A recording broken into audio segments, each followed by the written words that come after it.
विरोधी पक्षामध्ये कोण कुणाशी मनोमिलन करत आहे याची चिंता करू नका, त्यांची सगळी गणितं समीकरणं आपल्याकडे आहेत असं ते म्हणाले।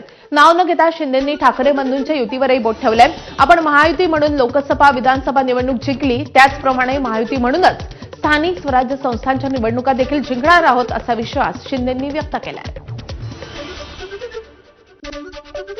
मी आपल्याला एवढंच सांगतो, विरोधी पक्षात कोण कोणाशी युती करतोय, कोणाचं कोणाशी मनोमिलन होतं याची चिंता तुम्ही करू नका। त्याची सगळी गणितं आणि समीकरणं आपल्याकडे आहे। आपण महायुती म्हणून लोकसभा जिंकलेली आहे, महायुती म्हणून विधानसभा जिंकलेली आहे आणि महायुती म्हणून स्थानिक स्वराज्य संस्थाही जिंकणार। आता आणखी एक महत्त्वाची बातमी, नागपूरमधल्या कालच्या ओबीसी समाजाच्या मेळाव्यातून काँग्रेस नेते विजय वडेट्टीवार यांनी राज्य सरकारवर जोरदार टीका केली आहे। सरकार मनोज जरांगे यांच्यासमोर झुकले अशी टीका वडेट्टीवारांनी केली आहे। तर त्याला आता भाजपच्या जयकुमार गोरे यांनीही प्रत्युत्तर दिलंय।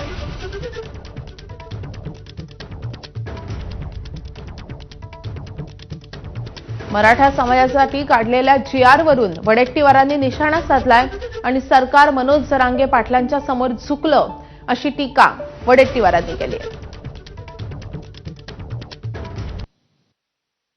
पाप तुम्ही करणार आणि भोट आम्ही दुसऱ्याकडे कसं दाखवायचं, काम आहे तुम्ही दाखवा। जरांगेच्या पाठीमागे जरांगेच्या दबावात हे सरकार झुकलं आहे, कमरेपासून वाकलं आहे आणि त्यामुळे अशा प्रकारचा उद्ध्वस्त करणारा जीआर काढला आहे।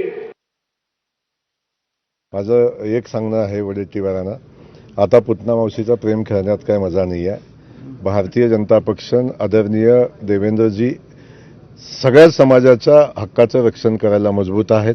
समाजात भांडण लावून, समाजाचं जातीपातीत भांडण लावून राजकारण करणं मला वाटतं हे उचित नाही। त्यामुळे अशा पद्धतीचं राजकारण वडेट्टीवारांनी करू नये आणि अशा पद्धतीचं राजकारण अन्य कुठल्या पक्षाने करू नये। आता सांगोल्यातून एक मोठी बातमी आहे। सोलापूर जिल्ह्यातल्या सांगोल्यामध्ये आज सर्वपक्षीय बंद पुकारण्यात आलाय। काल सांगोल्यामध्ये शेकापच्या अनेक पदाधिकाऱ्यांनी भाजपात पक्षप्रवेश केला। यावेळी निघालेल्या रॅलीच्या वेळी दिवंगत माजी आमदार गणपतराव देशमुख